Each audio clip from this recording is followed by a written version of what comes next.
Okay, so 2,838 days. That is the amount of time between January 21st, 2016 and today. That represents the number of days I have been sober. And that kind of amazes me and freaks me out a little bit. Or even just the fact that I'm saying that, the days I've been sober. Back in the day, when I was younger, I used to hear people say things like, well, it's been 10 years. I've been 10 years sober. I've been 5 years sober. And I was thinking, wow, what a wreck those people's lives must have been. I'm glad I'm not like them. But I tell you what, it doesn't take much to go astray. And go astray I did. Self-imposed disaster, I will readily admit.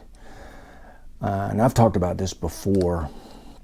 I spent years and years and years of my life being what I call a gentleman drinker.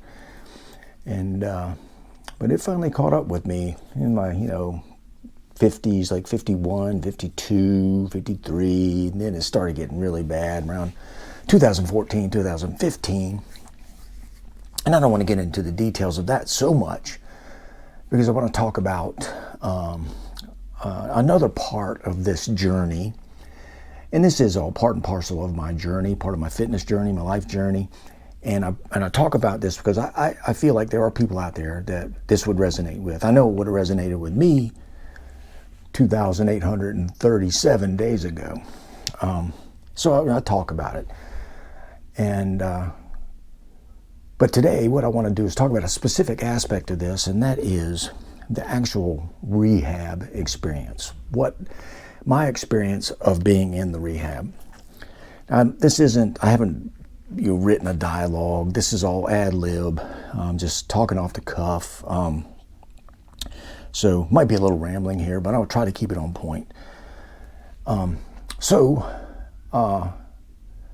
got an appointment through my doctor, my GP, and thank goodness that woman is a miracle worker. I consider her a miracle worker. She got me a spot in a facility here in Virginia, in Williamsburg, Virginia. It was called, or still is called, the Farley Center. And so I got in, and I don't remember the day of the week this was, but it was January 21st. I don't know, it was Monday, Tuesday, Wednesday. But I actually drove myself there from Norfolk, Virginia to there. And it's about an hour ride or so. Me and my little box of wine. And so I get there, and I'm nervous. Don't begin to describe what I was feeling, but I was also desperate. So once you get to a point of desperation, there's a degree of freedom there. So I really had no other option. So I had to do it. I mean, I was going to lose my job. I was going to lose my life. I was going to lose my family. It was a point where this was it. I had to do it. So I walked in there, and there's a check-in process, and I'm sitting there talking to this woman, spilling my guts, trying not to cry, and it's been about an hour since I've had a drink, so I'm already starting to get a little shaky. That's how bad off I was.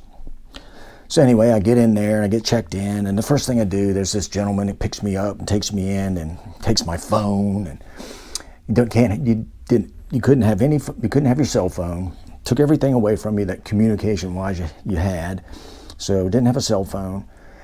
And I had no idea how long I was going to be there. I had no idea what was going to happen.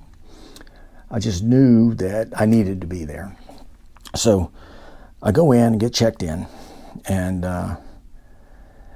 the guy that actually checked me in was a gentleman that had been retired Navy, I think. And he told me, he said, you know what? He said, you're in the right place.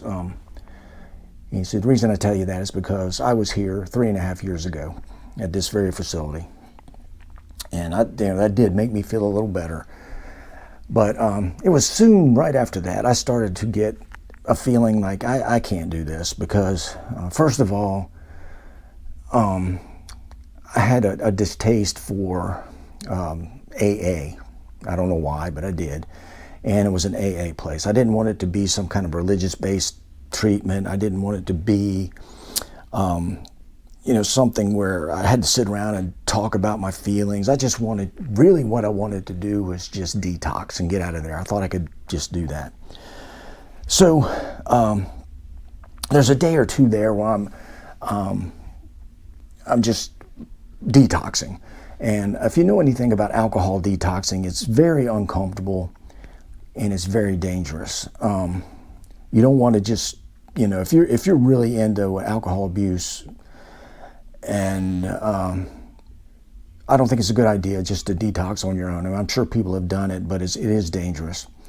So what they do is they give you this stuff called Librium, and it's like what's it called? A benzodiazepine, a benzo, except that it doesn't have all the cool things along with it. You can't feel anything. The only thing I know is I've spent the first 2 or 3 days there. There was little group sessions and little orientations and things like that. I remember, we wrote in notebooks, but I don't remember the first 2 or 3 days at all. I do know I was there. I do know I was doing things because I had the notebooks with the notes. And so I know I was there, and I got through that part. And then later on, I find out that how long I'm going to be there. I'm thinking I'm going to be there like maybe 2 weeks. It turns out that the woman that was in charge, the therapist that was in charge of our little group, they broke us out into little groups. And these little groups were based on, it turns out, my friend that I was there with, that turned out to be one of my best buddies ever, he told me, he said, well, what they did was they did a wallet biopsy. And dependent on your wallet biopsy or your wherewithal, that depended on how long you would be there. So there was a group of folks that were there for 2 weeks, and then there were a group of folks that were there for 10 weeks. I was in the 10-week group because I had good insurance. And thank goodness, because this was like $2,000 a week. This is expensive. It was an in-house residential type of therapy. And so I find out I'm going to be there for 10 weeks, so I start to freak out. I say, I can't do this for 10 weeks. There's no way I can do this. So I just kind of roll with it for a little while, and we get placed in a room. And this is a room with 2 bedrooms, 2 bathrooms, and 4 total people. So I end up in this room, and it turns out that there are 4 of us that end up there at the same time, so we essentially are there for the same 10-week period. And I tell you what, that turned out to be a blessing in disguise. I was immediately put off, though, because I don't know these people. I didn't know any of these people. And the whole thought of being somewhere for 10 weeks with these people that you don't know, with this problem that you don't really know that you can fix, it's a fairly daunting experience. But day by day, as we went through each day, and it was very structured, Monday, Tuesday, Wednesday, Thursday, Friday, Saturday, we all had something to do. There was a plan for every minute of your day. You couldn't go anywhere by yourself. You could not walk even across the campus by yourself. You always had to have a second person. You couldn't go by yourself anywhere. And every night you had to go to an AA meeting somewhere. You had to find an AA meeting and you had to go. Of course, you couldn't go by yourself, so usually there were groups of us that would go to these AA meetings. And it wasn't just alcoholics. There were a lot of addicts there, alcohol addicts and drug addicts. And so we'd go to AA meetings and NA meetings, narcotics, I guess it's called, anonymous. But getting back to the group of 4 that I was there with, this is the part that I'm still amazed at is, now there was me, and I'm a software developer, software engineer person. And there was the guy I just told you about that ended up being my best buddy, Bill. He was a nurse anesthesiologist. Very, successful dude. There was a doctor who had a family practice in Philadelphia. He was there with us. And the 4th guy was a colonel in the Marines. He actually flew F-18 jets. So it's me, a nurse anesthesiologist, a doctor, and a Marine colonel that flew F-18 jets. And I will have to say that I was a little surprised at how many people there were like that. Professional folks that were nurses, doctors, lawyers, policemen. It's amazing how many people out there get afflicted with this, whether it's self-imposed or not, whether it's a disease or not. If it is a disease, did we do it to ourselves? That's a discussion for another time. I actually did a video on that. But these people all had very similar stories to me, and two of those people, this was their second. One was their second go round here for 10 weeks, and one was their third. Now, I will say that was a little scary too, because the whole idea of this not working after 10 weeks scared the hell out of me. But, as we went through this each week, I got to enjoy this. That's a weird word to use, but I started to enjoy it more and more and more, because I saw that there were people like me. I had a tribe. We were a messed up tribe, but we were trying to fix ourselves. And we were there, and each and every one of us had family support, thank goodness. Speaking of that, every Sunday we'd have family come up. Like my daughter would come visit, my brother, my mom, and we could go visit, and they'd visit and that kind of thing. And by the way, we could keep our cars. We had a car, if you had a car. But you couldn't drive anywhere by yourself. It had to be two people. But every day that went by, I got to know these people really well, and the support that we gave one another was something that I will never forget. It was an incredible experience. I just developed a bond with these people, and I got less and less afraid that I was going to be able to fix this. Every day that went by, I was more and more positive that I had this. And, initially I couldn't wait for that 10 weeks to be over with. But when that day came for me to go home, I was a little sad about leaving, because that was like a very intense high school period or college period where you got to know people really well over a period of time, except this was in a short period of time, and these were all very like-minded people, because we were going through the exact same thing. And it's literally, I discovered things about myself while we were there that were the root cause of why I was drinking so much, and why I essentially force-fed myself into alcoholism. And I think that was the most valuable thing I got out of it. I understood why this happened. And I think that one thing right there is what's kept me stable and sober for 2,838 days. Here I am. When I went into this place, I was a fat, drunk, felt like a fat, drunk old man, 235 pounds, couldn't stop drinking. And I had been, a fit guy for most of my life. This was officially the lowest point of my life. I didn't think I'd be able to get out of there. I had a glimmer of hope, but it turns out that glimmer of hope blossomed into this big giant light of hope. And I got out of there having learned so many things that would take hours to explain, or if I even could.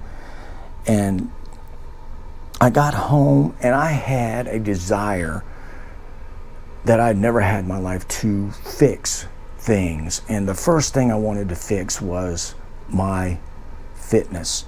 I knew for a fact that if my fitness got fixed, I would be more like Mark. I would have a purpose.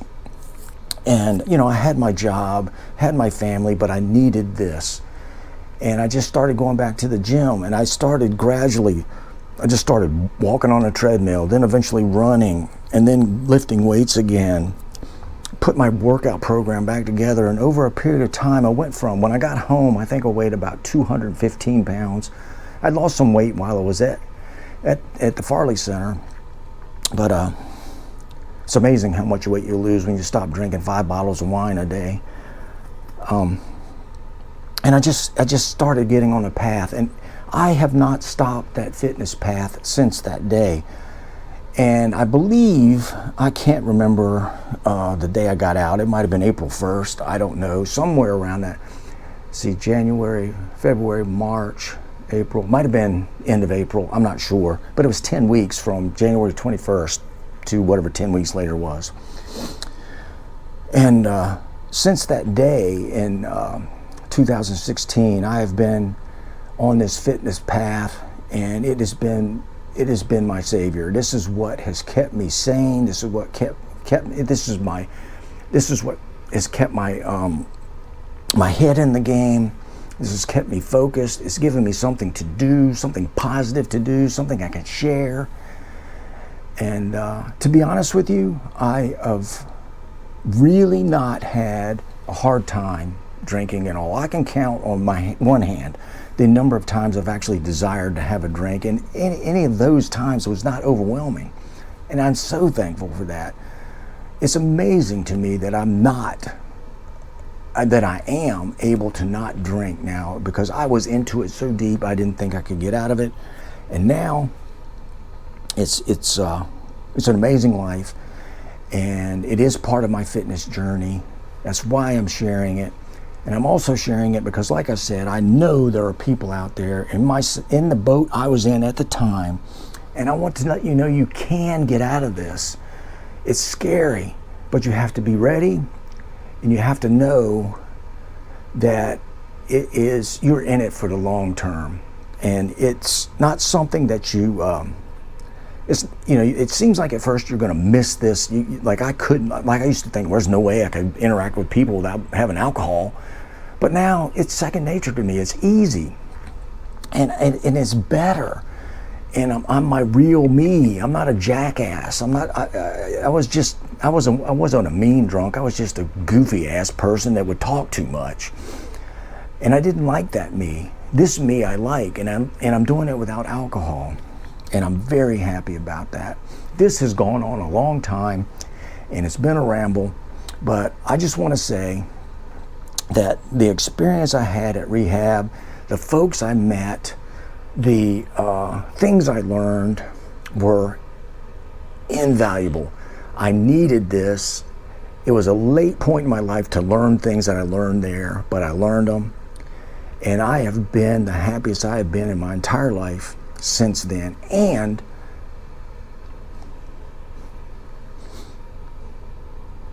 I met the most wonderful person that is my wife, and it's just great. It's fabulous right now. She's my rock. I'd like to think I'm her rock. And we have a great group of friends here. I've rebuilt my life. You can too. Don't think you can't. Alcohol may have you now, but you can get out of it. You can. Believe me. I'm not like a superhero. I don't have like superhero tendencies where I can just do anything. I didn't verbalize that very well, but I'm just a normal person, and I got out of it. I'm certain you can too. So don't give up. And that's all I've got to say. That went on a long time. Thank you for being here. If you ever have a question or want to talk, my email is in part of my profile here on YouTube. Just email me. Be happy to talk to you. I really would. So if you need help, ask for it. You can do it. That's all I've got for today. So until next time, go get 'em. Mark out.